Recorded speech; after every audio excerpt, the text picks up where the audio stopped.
We're going to spend some time looking at depressive disorders, and so I don't think this is in your notes, and so we're going to cover that real quickly, and then we'll go and cover the topic of therapy today. And so look at your notes and see if you have any questions, and then there we go. And so what I'll do is I'll cover some real quick class issues and for the exam, as you know, which is on Wednesday, and then the final, I'll talk a little bit about it as we get started. So here's what I'll do. Let me begin by praying for us, and then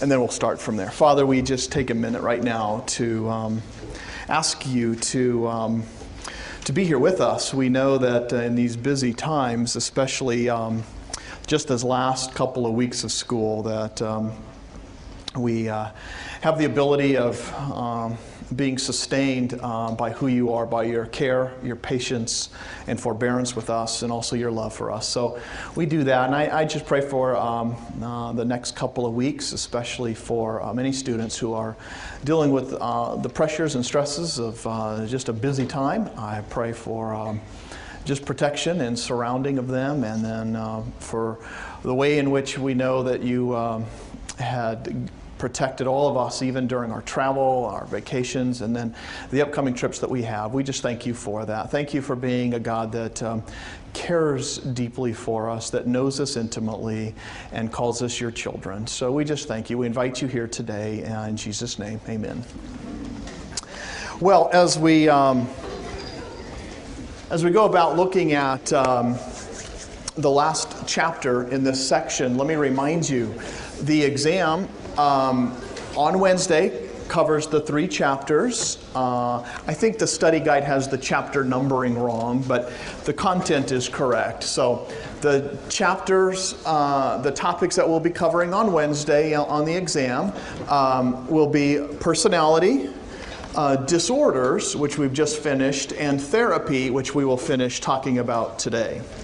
And so that'll be on Wednesday. Then the final is only over 2 chapters, health psychology and social psychology. And that final, if you want to put it in your notes and make sure, is on Wednesday at 1 p.m. in this room. Okay? Wednesday at 1 p.m. in this room. Does anybody have a schedule and know that they can confirm that's what you've seen in the schedule? I'm almost certain that's what I saw. Okay? Final. 2 chapters, social and health. So it's not a comprehensive final, and it is on Wednesday, and you do not need to show up on Monday during finals week, because I won't be lecturing. So Monday there's no class of finals week, and there is only class on Wednesday during the final, and if you're not taking it, you don't even need to come. All right? Does that make sense? Now, the exams, I'm going to try and get them posted as soon as possible. You take them Wednesday, because a lot of you will get, hopefully we'll have, this week we're aiming to get everything that you've done put onto Blackboard, so you'll know whether or not you need to take the final or not based upon your results. So my goal is by Friday evening to get not only exam 4, but everything else online, so you can just take a peek at it and know right away your point total. The latest will be, of course, Monday, which is a week from today, that we like to get everything updated. Are there any questions about this or anything else related to class? And yes? Yeah, for those that are doing the IQ personality inventories and you've read those articles and chapter, how many are there and are with me on that one? Right now, the plan is to have you submit them online, just like you will go into Blackboard and do that. They're not due until Wednesday, I believe. Is that right? Maybe Thursday, I forget. But either way, you'll do it right now. Plan on just submitting it by Blackboard. You'll see a link that I'll put up that'll be open, and then you just simply attach your paper that way. So. Is it just the chapter 6 for the IQ? Yeah, there's an article, and look on Blackboard what you need, and it's right there on there. Yeah, go ahead, question. Say we somehow don't manage to get 3 experiments in, what is the result of that? Yeah, 3 experiments. How many are still missing 1 experiment? Okay. Probably, how many are still missing 2? All right.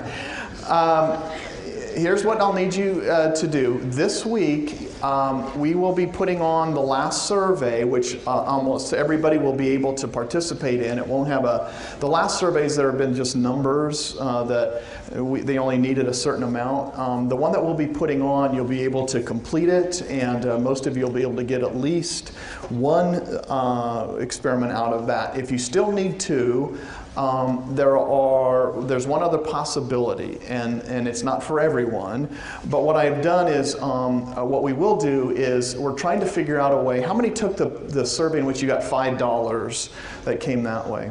Okay, how many didn't do that one? Most of you probably didn't see it. There were some who were selected to do that. We're looking to see if we can make that count as well. That might help some people. But I'll let you know that on Wednesday during the exam. I'll put a little note up about whether or not that's accepted.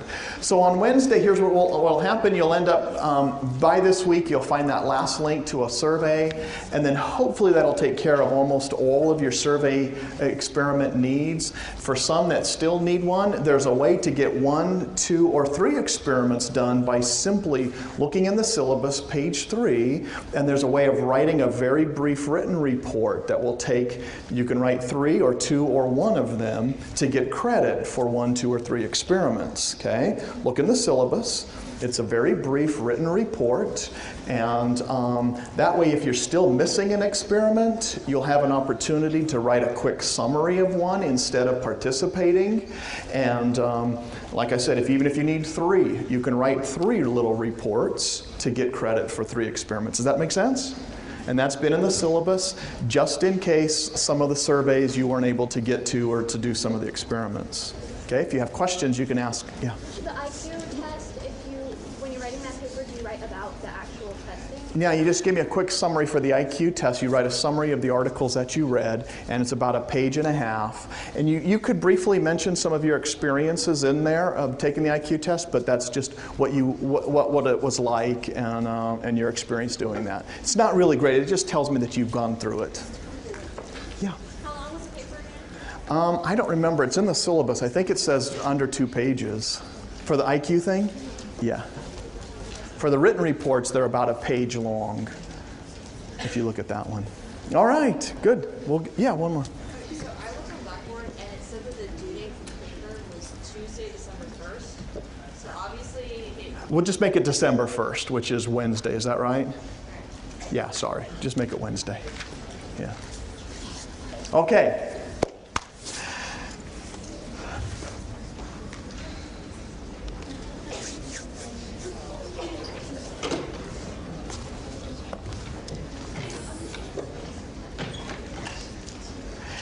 This is where I ended last time? Is that right? All right.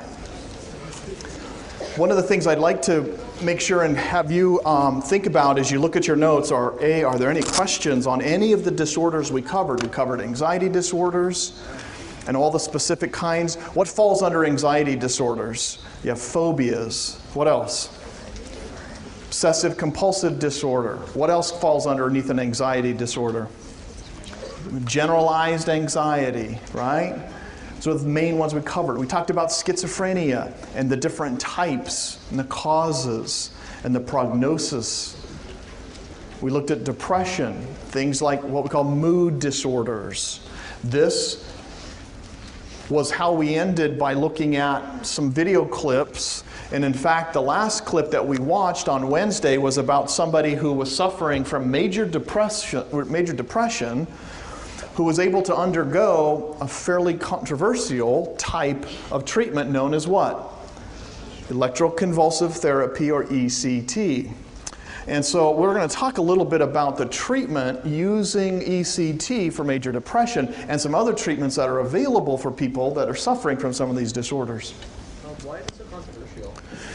The controversy about ECT isn't necessarily because of its use today. The controversy is a little bit more historical in that in the past, ECT was initially started. Anybody familiar with the movie One Flew Over the Cuckoo's Nest? It's a fairly old movie with Jack Nicholson. It's an amazing movie. If you want to see something eye-opening, the reason it's controversial is because of its history. It was started off by someone who originally believed that somebody with schizophrenia wouldn't have epilepsy and that they didn't have seizures. And so they thought that these two things were incompatible with each other. And so someone got the idea that, well, let's take schizophrenics then and give them seizures, so to speak, to see would that, electrically induced seizures, would that stop their schizophrenia? And so they subjected many people that at the times were in hospitals, especially in severe cases, and that's what the movie depicted, was using convulsive therapy, putting people underneath this very painful electrical stimulation which caused a seizure. And the movie is about what that was like. And then also the use of lobotomies, which was also at the time a treatment that was thought effective. Well, they were wrong, and that was the problem. Individuals with schizophrenia can have epilepsy or can have seizures.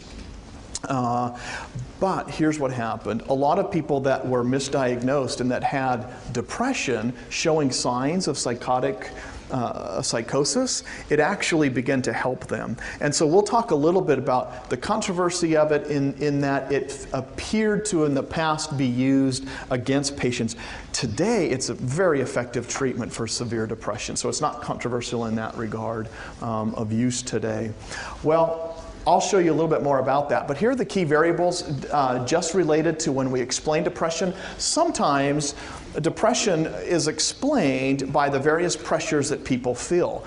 You don't have to put down the stuff on the right over here. The idea is that there's a variety of different things that affect people and affect their levels of depression, whether it's academic, financial, personal difficulties.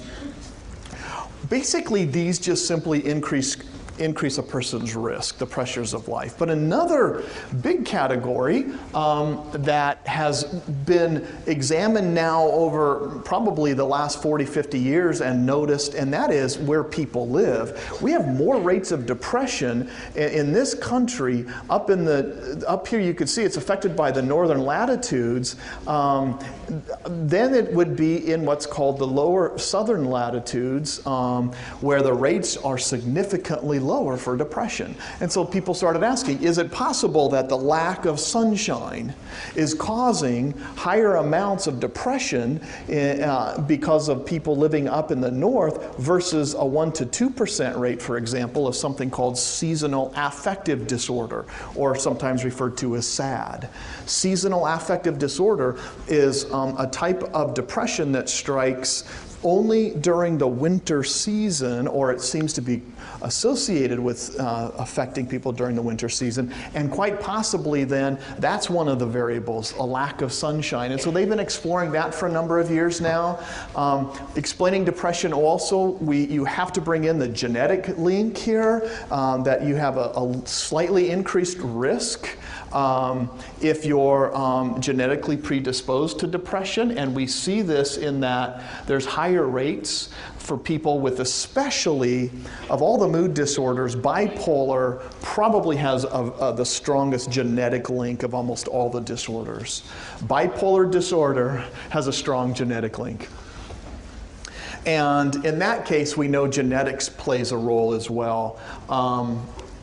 Ultimately, then, the pressures of life, possibly some of where we might live, genetically being slightly predisposed to this one, especially the bipolar of all the mood disorders, and then ways in which we think. Cognitive learning perspective talks a little bit about how our negative perceptions and our thoughts can influence rates of depression and help explain some accounts of depression. So self-defeating beliefs might lead depressed people to evaluate their own behavior incorrectly or their competency incorrectly. And so this type of perspective would say one way to explain depression is that people begin to think these thoughts in which they're not accurately identifying their competency level or what they are like, and this is leading them to not only focus on their mistakes, but to ignore some of their successes. And you'll see this as one way that this kind of thinking might contribute to feelings of depression. Another one is focusing on mistakes, but also especially in comparing them or comparing oneself to somebody else. So this compare themselves unfavorably with others, rejecting compliments from others. All of these kind of lead into different ways in which a cognitive learning perspective is attempted to explain rates of depression. Okay.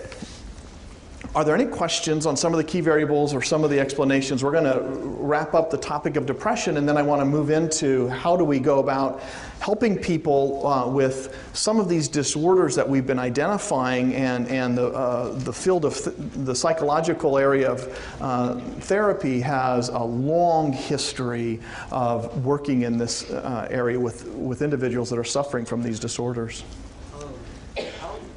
How genetic is bipolar? How genetic is depression? Can it skip generations? Yeah, they're not. Yeah, the question is the genetic link with mood disorders. As you saw before, there is definitely a genetic link. All mood disorders are not explained by genetics. There are other variables that come into play. But if you have both of your parents, for example, are bipolar, you have a much greater risk of suffering from bipolar disorder than the normal population. In fact, if you have an identical twin, it's as high as 80% likelihood, which tells you there's a strong genetic link. But for mood disorders in general, they're not sure about the idea of skipping generations. It probably doesn't necessarily skip, though this is a fairly complex area, by the way. So it's not, we can find rates and see that you have an increased risk, but it doesn't necessarily mean that just because someone has bipolar in your family that you're going to get it. Just the elevated risk is there, and so we know there's a genetic link, but they're still trying to find out how big of a link and what are the other variables that contribute to it. So, yeah, big area of study, and it has been for years now, trying to determine causes. Is negative thinking a cause or an effect? And it's a good question. She says, people who do these kinds of negative thinking, is it because this negative thinking leads to the depression, or does the depression cause negative thinking? And it's a question that's not easily answered. It's kind of a combination, and it probably is one of these very difficult things. It's like dopamine and schizophrenia. If you find schizophrenics, you tend to find increased amount of dopamine in their brains. Does that mean that the dopamine and the elevated levels is causing schizophrenia, or is it schizophrenia is causing increased elevated levels of dopamine? And it gets back to the idea of correlational studies that are just finding these things. Hard to determine exactly what's happening. Okay, so when it comes to looking at then treatment, we have a variety of ways and things I want to just talk about today related to therapy. So we're going to look through different attitudes toward therapy. What are the objectives of all the therapies that are out there? And then we're going to look specifically at the biomedical therapies and briefly at the psychological therapies. I want you to look in the textbook at all of these, but let me just highlight what we're doing. You remember this individual? I forget his name now. Maybe some of you will remember it. I don't remember. He was dealing with schizophrenia. This is Jerry. How many remember Jerry twirling his hair like this, who was also paranoid, schizophrenic, who showed symptoms of that are all related to schizophrenia. You remember her, who was dealing with what type of disorder? OCD. Her obsessions were surrounding her children, especially her child, but also hand washing. If you remember, for her, she would wash her hands in that 30-minute period. What was it? Like 20 times in that 30-minute period. The belief that she was, her hands, or she was getting germs, and then worried for her, you could see how it influenced and impacted her life. Then we had someone who was suffering from manic depression, and we saw Mary, and which is where we ended class last week, in looking at Mary, who showed strong depression and then was, in this case, helped by electroconvulsive therapy. In this case, psychotherapy is an attempt to help individuals that are suffering from these disorders, and it's defined as this emotionally charged, confiding interaction between a trained professional or a trained therapist, and then someone who suffers from psychological difficulties. In this case, this leads to a whole host of types of therapies that are out there, because this is just the broadest definition possible of what we call psychotherapy.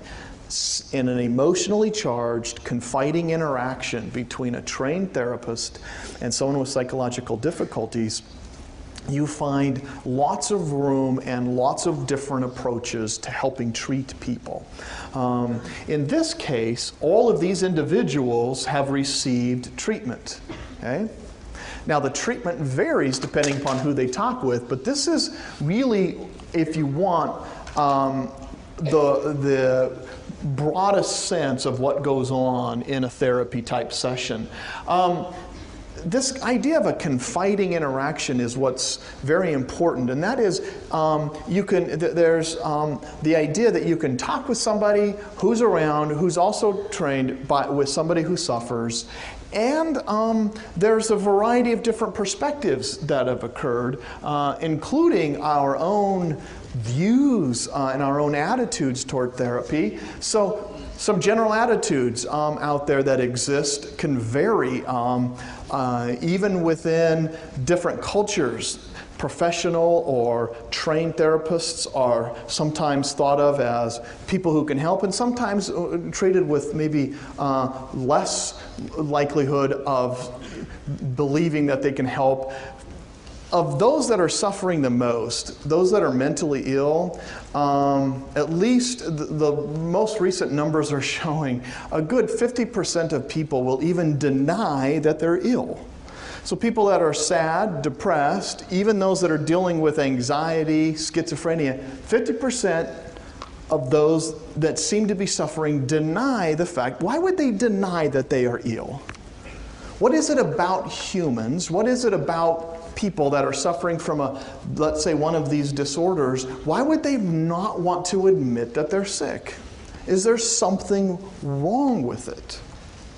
Is there something that leads individuals? Well, this is probably why there are still available options that have to be used, and some things like involuntary hospitalizations can occur.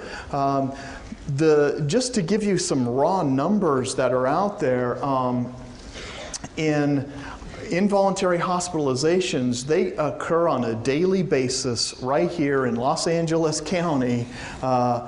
And it is something in the California Welfare Institutions Code that allow for this. It's called a 5150. It's a police term for if they go to on a call and they suspect that somebody is dealing with mental illness, they can invoke Section 5150. In fact, if you ever heard a police officer when they are talking with you use that number, they don't believe that you are mentally all there. And a 5150 simply allows them to get the authorization to hold a person for up to 72 hours, and for as you can petition the courts for as long as 14 days to hold somebody. Anybody know of a recent person that you heard this was occurring, involuntary hospitalization? Yeah, Britney Spears was one where she was, they called out, they were concerned about her behavior and her actions, about her safety, the safety of those around her. And the LAPD, by the way, on average gets about 100 calls a day that are related to individuals that they suspect are mentally ill, of which a quarter of them, 20 to 25, lead to involuntary hospitalization. Britney Spears, somebody mentioned, is a perfect example of somebody called, she went out, they went out, and the police decided that for her own interests and for the interest of her children and the family that she was not dealing with everything as she should be, and they put her in involuntary hospitalization. Now, I think she was only there probably for 72 hours, but at least you can still do that. By the way, while a lot of these institutions are designed to help, you can actually find, for example, one guy did a study, he found out that they sent individuals to a state hospital to find out could they get themselves committed, and one of the most effective ways of a person walking off the street and getting help was simply admitting that they were hearing voices.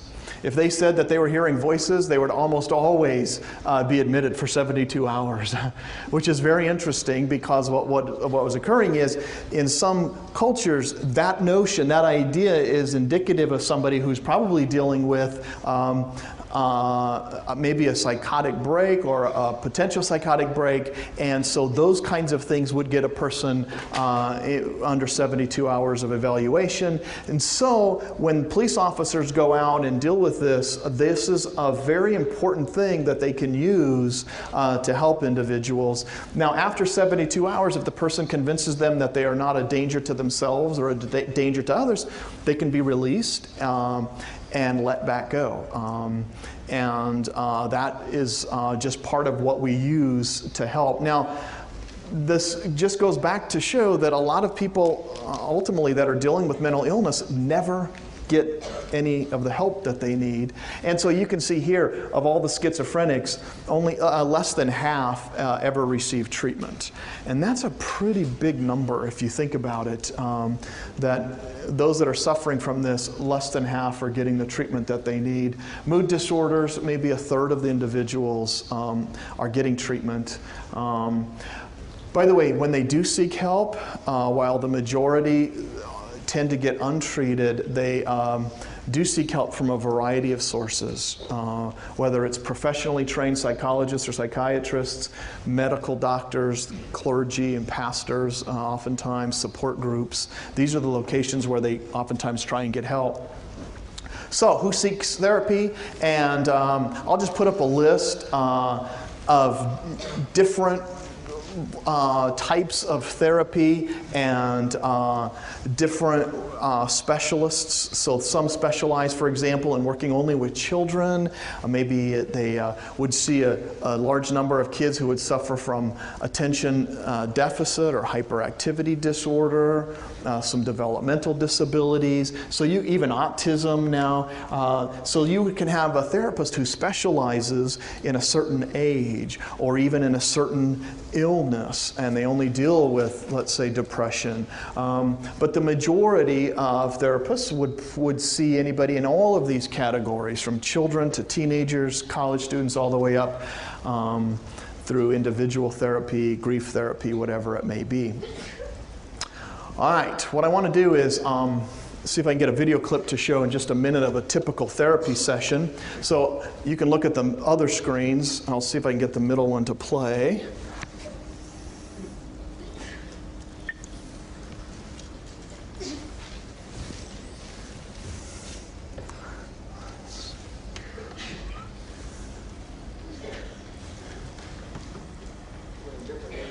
This is David's second meeting with Dr. Jim Manager. Reach out.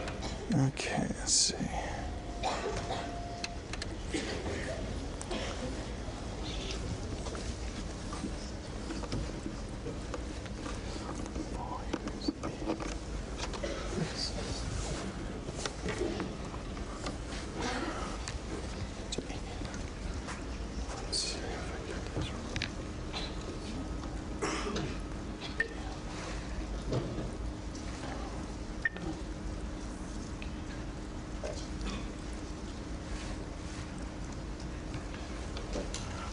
it one more time.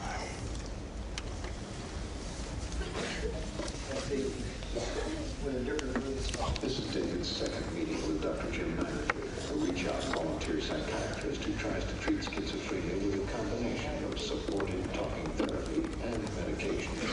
He believes both are necessary. Okay, we'll wait and see if I can get that in a minute.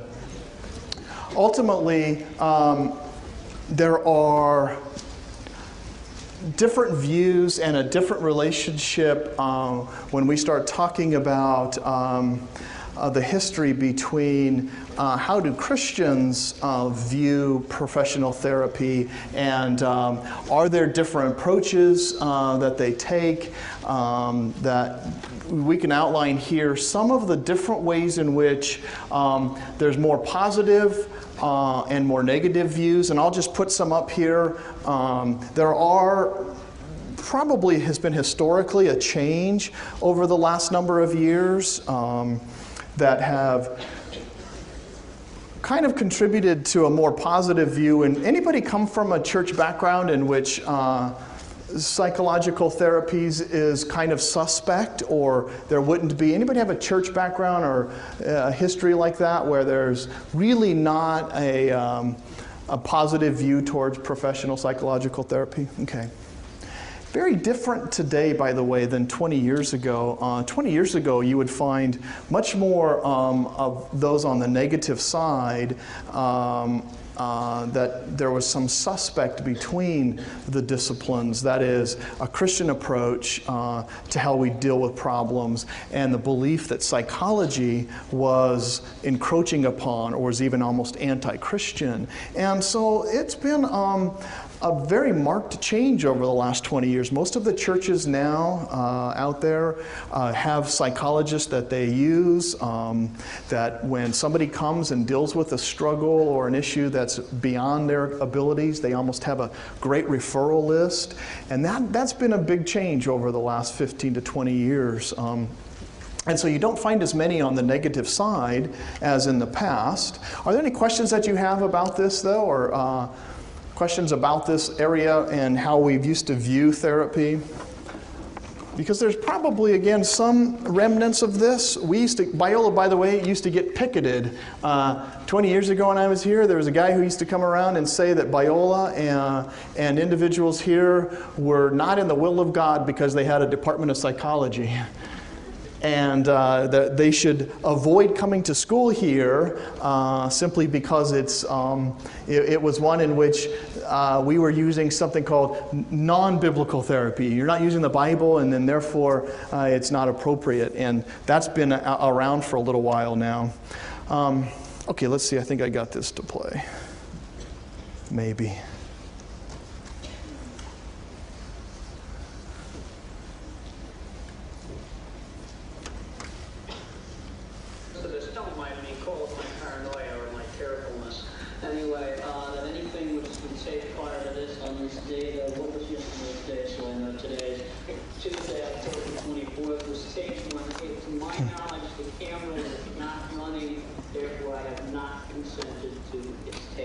You guys remember David? It's been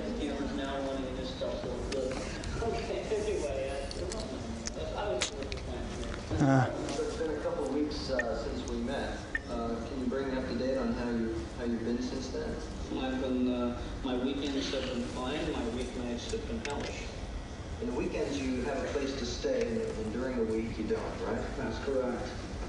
And during the week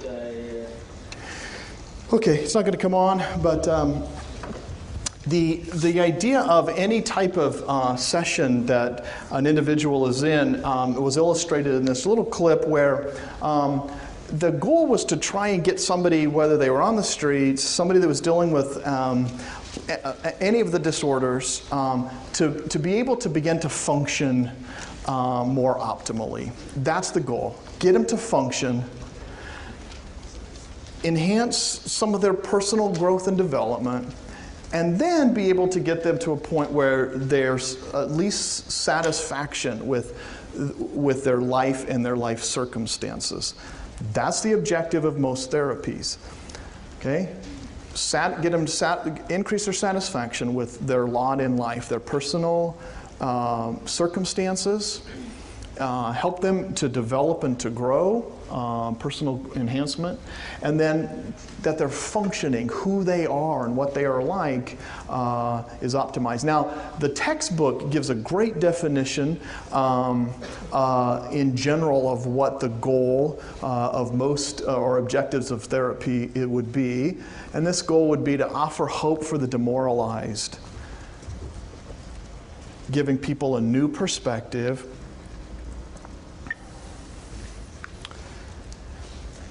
in an empathic, trusting, and caring relationship.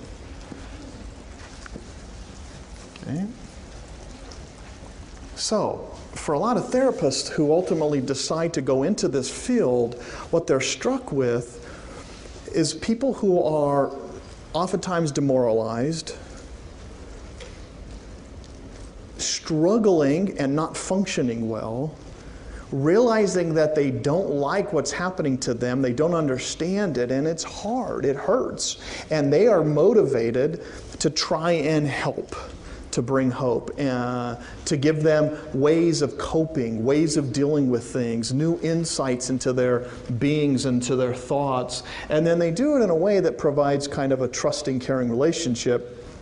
And success can be found in many cases where a person is able to come out of oftentimes sessions in which they're learning new ways of living, new strategies for coping, and new insights. And so this is really the objective of the therapies.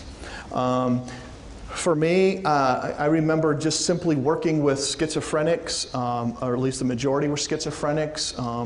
And in this particular hospital that I was doing an internship in, it almost felt like it was impossible to help.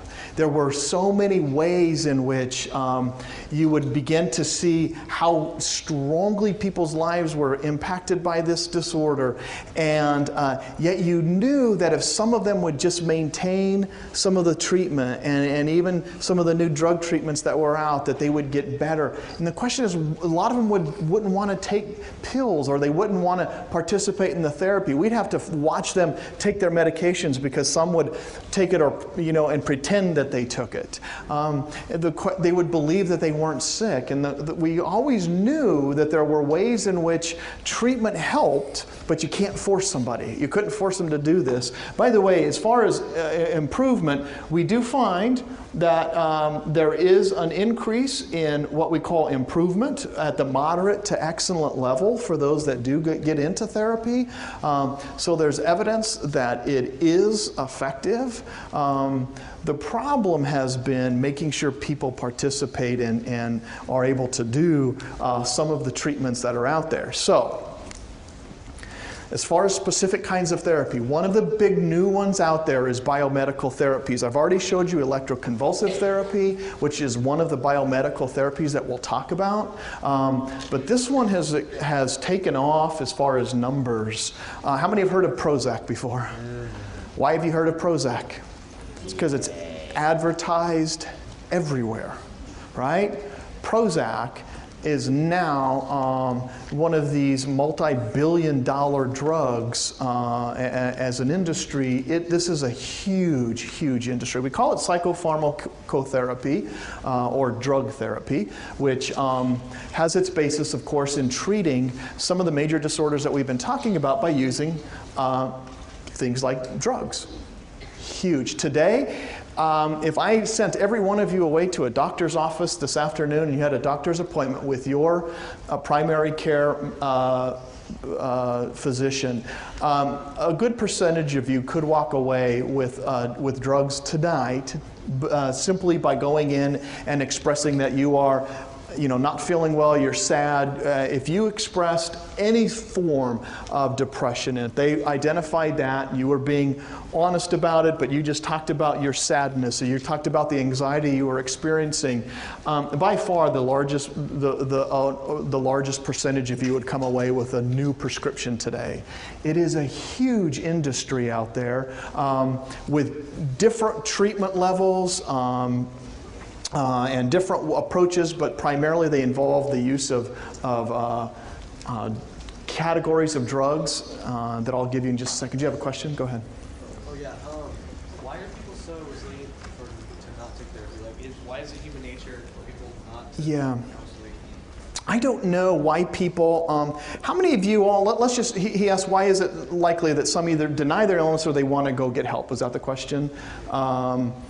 There are still times in which, how many of you all have ever felt like you've been sick or ill and you didn't want to go into a doctor to waste the time to just go in and it's like, I'll just get better, or maybe I'm not that sick.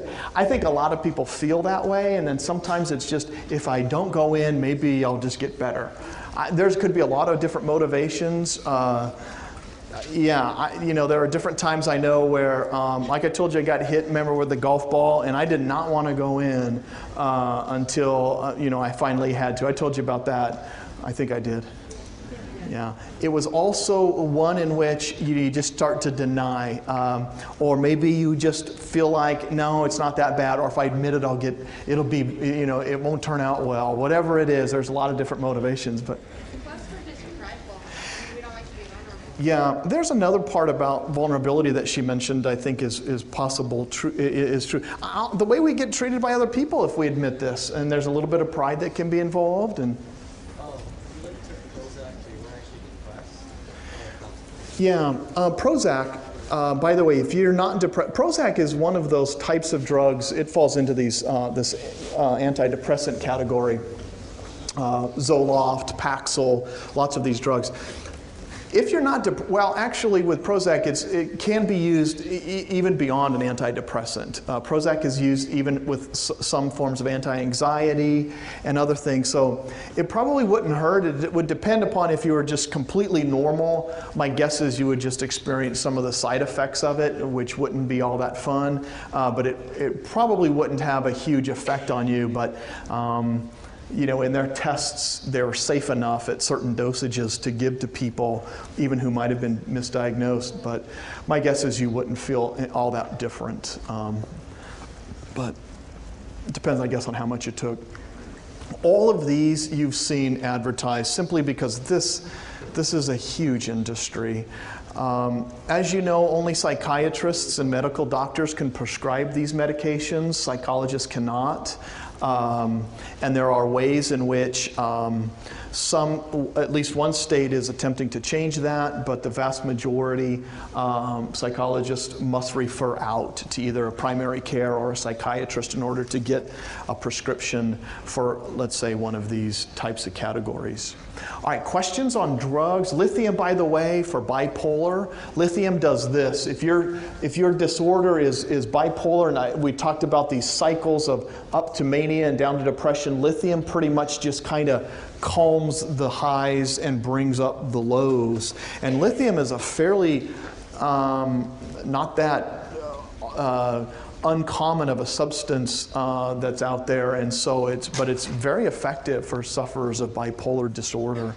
Yeah. Is there a difference between each of the drugs, just in one of the categories? Or they have more than Yeah, there are, and by the way, there are so many different kinds listed up here that I didn't put them all down. These were just ones I thought maybe people would have heard about.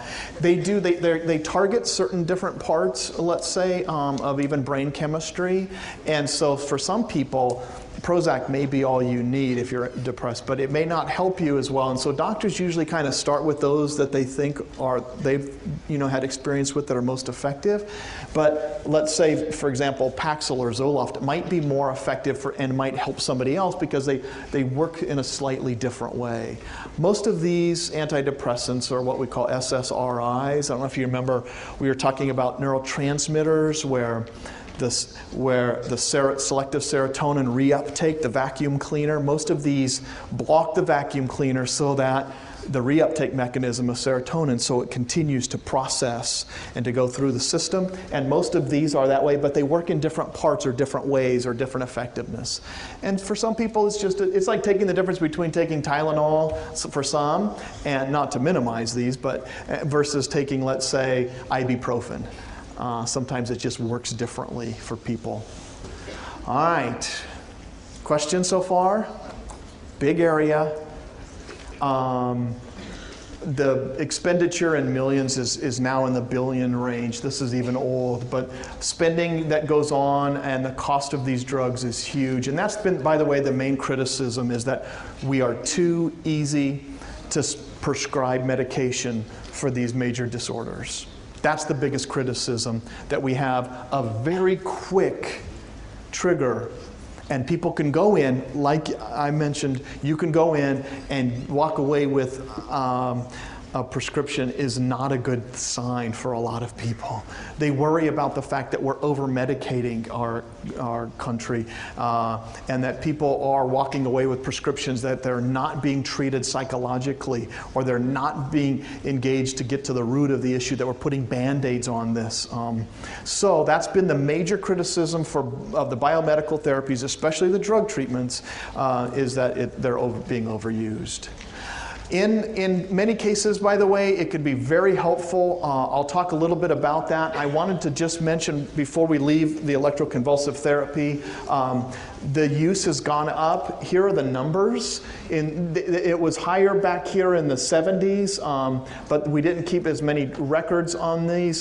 Certainly over time, the numbers went down, and then they've exploded. Now there's probably hundreds of thousands of people who are getting electroconvulsive treatments today for major depression when antidepressants don't work.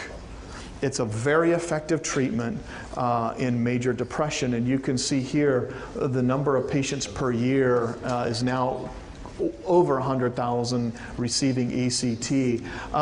By the way, here is just how their depression ratings for before ECT and after are fairly significant. People, you saw Mary, the big difference between Mary was that she was now down in this range of, how many remember seeing Mary after treatment, what she looked like, how positive she was, and it was like she almost smiled and laughed at herself, and it was clear that there was something that happened.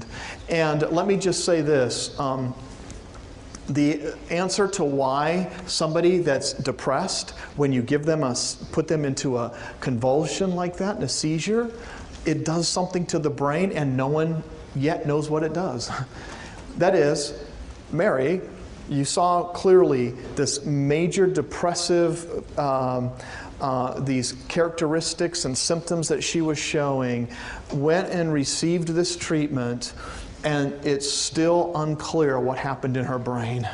No one knows why did being in a seizure, why did that cause her to no longer feel depressed? And no one knows why. There's no good yet answer for that satisfies everybody that, oh, that's what a seizure does. But you can see the difference in her behavior, and there are some theories out there about what it's doing chemically to the brain, but this is still a mystery. Yeah. There's a musical about someone who gets ECT, but she experiences amnesia, like she forgets everything. Yeah. Does that happen? Yeah, one of the side effects, and in fact it's one that most people are well aware of, is the idea of amnesia. That is, instead of amnesia, it's just simply a lack of memory of right before and right after treatment. And many individuals like Mary have been asked, would you do this again when you're depressed? Would you want to get this treatment? And she says, even though I forget things, even though I don't remember this period of this maybe a couple of days, I still want that to happen when I'm depressed. Please do that. But yeah, there is, one of the side effects is memory loss. So it's not uncommon. It's not that great, but there is a period of time. Yeah, there's jokes about this all of the time. People that are, they talk about ways in which, this helps them, but they realize that they need to make this decision when they're doing well, because when they're depressed, they don't even want to go through this. But they will talk about how shock has brought, this kind of shock treatment. It's like, getting fried, they call it. Or they're going to see the colonel, some will say. It's like, to like a KFC person to go get fried, and they're about to go get help. Wait, one more time? Yeah, unfortunately, Mary will not necessarily stay this way. She will probably need to do this perhaps a couple of times in the matter of that year, just to get the effective treatment. So it's not just a one-time. For some it is. You can, it could be effective, but for some you have to do this a couple of times. But it seems as if it still helps each time, but it's not just a one-time thing. Is that what your question? Yeah, it has to be repeated. Yeah, go ahead. Yeah, it's a good question about tolerance that will eventually stop working, and I don't know the answer to that. I don't think they do. I think they space them out enough that it does take them out of major depression, but I don't know if the effectiveness wanes over time. I haven't heard that it does, but yeah. By the way, the use of drug therapies are most effective when combined with psychological therapies. This is really the goal of what we call psychopharmacological therapy, or again, the combination of psychological and talking therapies with drug treatment, with drug therapies. By far, the most effective treatment is when they're combined, okay? When you combine drug therapies with psychological talking therapies, you almost always have greater rates of remission and of greater benefit to people who are struggling than if they only took drugs or if they only had the psychological therapies, okay?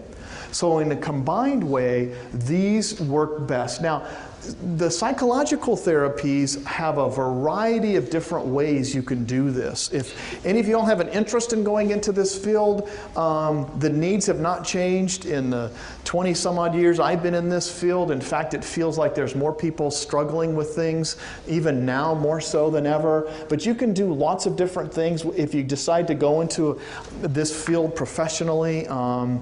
After your college degree, you can go into counseling psychology, you can go into clinical psychology or psychiatry, but all of these would allow you that opportunity to work in this field slightly different ways and different clients, but these are some different pathways. Just so you know, most people who go into using what we call psychotherapy are what we call eclectic. They follow a variety of different types of theories. And so some that you might find out there might use a particular type of therapy. Let's say it's a cognitive behavioral approach or psychoanalysis, maybe a psychodynamic approach. But the vast majority of therapists use different techniques or different sources or different methods from these very different theoretical schools. And we call that eclectic. So that most psychotherapists are not just coming out of one type of method or one type of theoretical school. They use a variety of different sources in their approach, because sometimes if you deal with somebody with a phobic disorder, it's going to be very different, and you have to use different methods and different practices than if somebody was dealing with depression or OCD. So in this regard, you could see here, eclectic would be the vast majority. Others like client-centered or cognitive or psychodynamic. And of course, there are different alternatives. Counseling, even biblical counseling and support groups would all be different ways that people could also get help besides going, let's say, into psychotherapy route. Okay, questions? Go ahead. Can I ask a question about how specific drugs work? Yeah. all of the drugs have a, the drugs that we were talking about, depending upon which kind they use, they approach and affect different serotonin, for example. The mood disorders would primarily be serotonin. A lot of the schizophrenic or antipsychotics would affect most of your dopamine neurotransmitters. And then anti-anxiety would kind of be a combination of things, probably things like, if you remember, are inhibitors like GABA. That would be an example.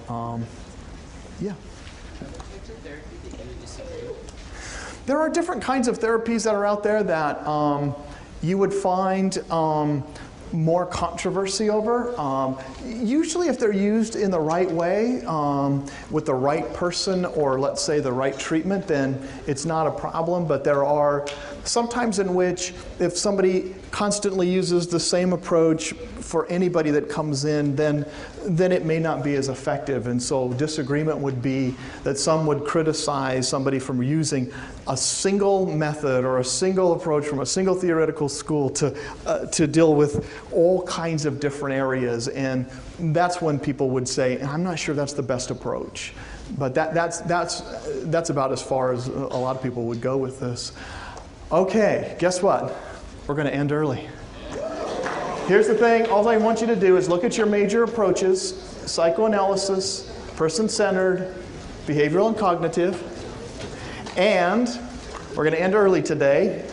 So what you'll have to do is make sure that you read this section on, of course, all 3 chapters. Let me just tell you this. Read all of the textbook. It's very important. Personality, disorders, and therapy. Read it, know all about it, use the study guide to help you follow along, and use my notes to also show what's important on this test. It'll be the same as the other ones, 50 questions, multiple choice and true false. All right? All right. We'll see you Wednesday. Biola University offers a variety of biblically centered degree programs, ranging from business to ministry to the arts and sciences. Visit biola.edu to find out how Biola could make a difference in your life.